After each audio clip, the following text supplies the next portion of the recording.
Ketika beberapa hari lalu rapat dengan sebuah perusahaan dari Switzerland via Zoom, kepala saya seperti dapat vitamin. Seperti tubuh kedapatan makanan lezat buat dikunyah dan ditelan. Bener deh, banyak makanan yang enak di lidah, namun begitu ditelan menjadi sumber penyakit. Ada sebaliknya, makanan biasa saja, bahkan gak enak di lidah, tetapi menyehatkan. Dan jarang makanan enak, lezat, murah, menyehatkan. Bagi saya, penggemar sushi, makanan itu masuk kategori enak, murah, menyehatkan. Jadi, mendapatkan informasi dari rapat panjang via Zoom dari perusahaan Swiss tersebut, maka saya seakan-akan mendapatkan makan sushi. Makanan favorit saya, salmon sushi dengan kecap sedikit dan banyak wasabi. Teleconference dari 3 lokasi, yaitu Swiss, Singapura, dan Indonesia. Saya dapatkan informasi ternyata perusahaan tersebut masuk Singapura baru dengan membangun banyak mini proses refining metal, pemurnian metal. Perusahaan asal Switzerland ini secara agresif membeli dore dan ingot dari penambang besar atau private major player di Indonesia, termasuk juga dari penambang tanpa izin dalam tanda petik, dengan struktur tertentu yang kemudian di-refine di Singapura. Mereka saat ini sedang meningkatkan stok PGM mereka atau precious group metal mereka. Mereka juga ternyata membangun di Dubai seperti di Singapura ini dengan bahan baku dari Afrika. Menarik, asli menarik strategi yang mereka lakukan.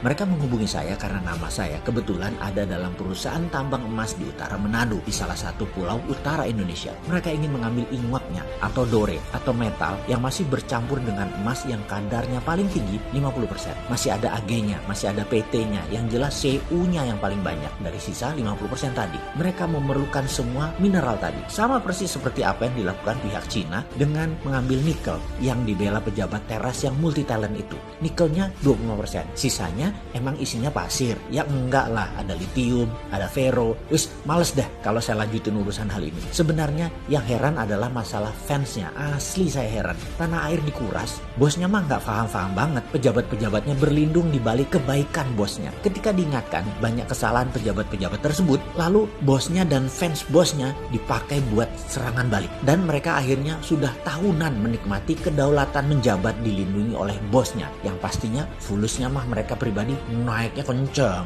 Bosnya mah biasa-biasa aja. Sementara itu bosnya yang jujur, baik, sederhana, tapi tidak paham bisnis oligarki, yang menjalankan tugas hariannya seperti biasa saja. Jadi apa yang dikuras? Yaitu yang sisanya yang 75% di luar nikel. Kembali ke perusahaan Swiss tadi. Sama seperti kayak Tiongkok. Ambil ingot, ambil dore, tetapi yang dibayar hanya gold contentnya. Yang didiskon lagi karena belum disertifikasi alasannya. Juga belum di-refine atau dimurnikan. Semuanya bisnis itu sudah jalan tahunan. Hanya baru setahun ini mereka punya refiningnya sendiri di Singapura. Seperti biasa, begitu saya dapat peluang bicara, saya banyak tanya kepada mereka. Mau apa dengan PGM dan metal-metal lainnya yang mereka beliin ini? Apakah mau jadi juragan jual beli hard commodity? Mereka tertawa. Jah, dalam hati saya, gue diketawain. Yang singkatnya mereka menjawab, "Don't be so naive brother, you must know what is our intention." Mereka mengatakan saya jangan naif-naif, pasti mereka tahu niat mereka mengumpulkan mineral tadi. Kepala saya langsung teringat 200 tahun yang lalu ketika Swiss mengumpulkan banyak metal di dunia, di mana Swiss adalah satu-satunya negara yang memiliki Swiss Metal Bank, bank metal yang menyimpan benda-benda berharga. Semua ini menjadi dasar underlying terbitnya Swiss franc, mata uang Swiss. Jadi kali ini mereka mengumpulkan kembali, apakah dengan tujuan yang sama, membuat Swiss jadi safe haven currency. Banyak ngelamun saya dalam diskusi kemarin. Setiap beberapa kalimat dari mereka saya langsung punya theater of mind,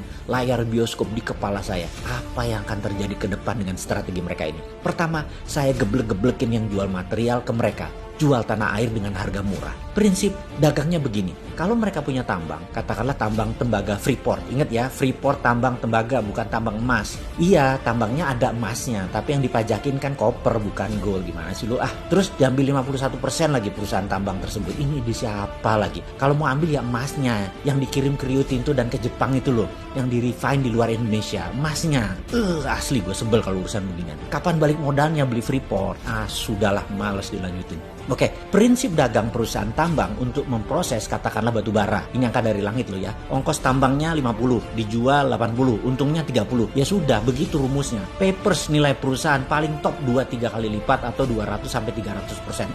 Itu pun sudah overvalue. Tapi perusahaan teknologi nilainya bisa 100 kali aset atau kapitalisasinya bisa beratus kali karena kemampuan melipat nilai papersnya tadi. Juga perusahaan metal berharga ini. Semacam VOC lah, nilai papersnya bisa berkali lipat. dapat. Jadi perusahaan Swiss tadi ambil metal untuk dijadikan jaminan underlying surat berharga seperti bond misalnya. Misalnya bond tadi diambil Swiss untuk cetak uang, maka kertas saja yang dipindah tangankan, metal masih di tangan perusahaan Swiss tadi, katakan 10 billion dolar buat jaminan Swiss franc. Swiss membayar pinjaman tadi juga pakai bunga atau membeli dengan DP yang murah. Persis seperti pinjamnya IMF deh. Lalu misalnya negara lain, Singapura pinjam surat berharga tadi buat underlying terbitnya uang baru Singapura dolar. Kertas berharga itu pindah tangan. Tidak perlu 100% dibayar oleh Singapura, cukup 20-30% saja dari nilai. Tapi Singapura bisa cetak 100%, memanfaatkan 70% sisanya tadi. Kan ada jaminan, nggak inflasi. Ya enggak lah. Juga misalnya dinaran, perlu emas. Maka dinaran cukup bayar 20-30% surat berharga perusahaan Swiss tadi. Ya emasnya perusahaan Swiss ini. Dan ketika diminta fisik, ya dia berikan emasnya nantinya. Tentunya harus bayar full. Tetapi selama rupiah Anda dipegang di rekening Anda di dinaran, ya emasnya dipegang perusahaan Swiss tadi. Ini asli pinter. Saya kok jadi terinspirasi ya. Kok negara kita pejabatnya nggak sepinter negara Swiss yang nggak punya laut, nggak punya sumber daya alam, bisa menjadi safe haven lagi. Oh iya, perusahaan Swiss tadi namanya Metalor.